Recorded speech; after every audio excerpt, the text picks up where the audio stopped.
Hello viewers and welcome to another session of Autodesk AutoCAD.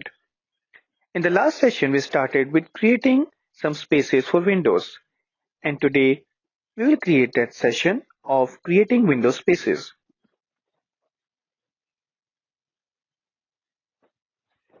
The major command that we are going to use today is the subtract command, and we can achieve it using very simple steps. First we will learn it.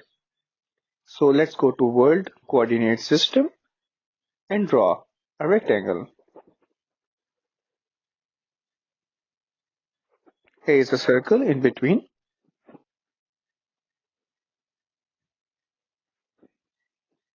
Let's copy and paste it at a distance like this.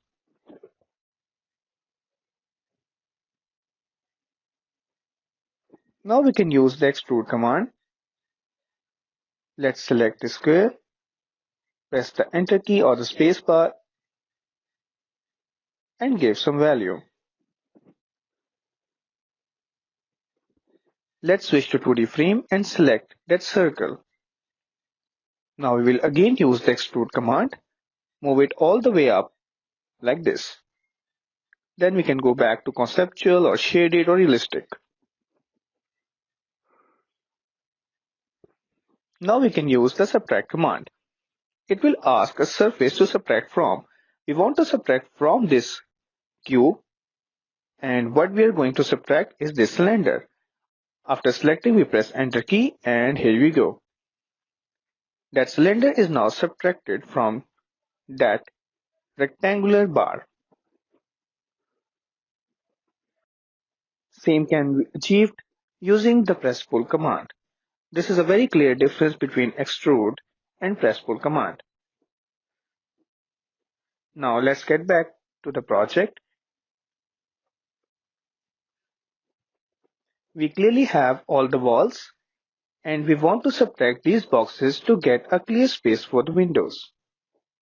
In order to do so, first we need to use the subtract command like this.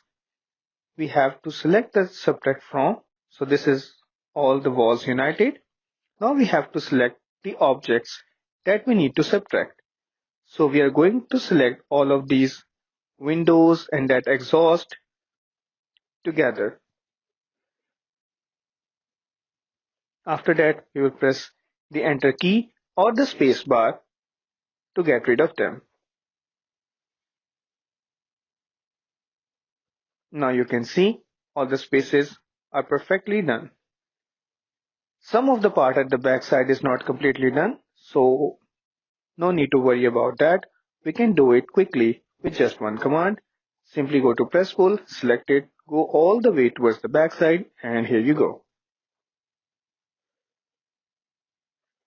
In this way, we have created the spaces for the windows. Now we can save the lecture as lecture number 9 because we were doing all of these changes in lecture number 8 file. Once done, we can close the AutoCAD and see if the file is saved on the desktop. We will save this file because we are going to use it in the next session. Let's call it the day. See you in another session. Till then, take care.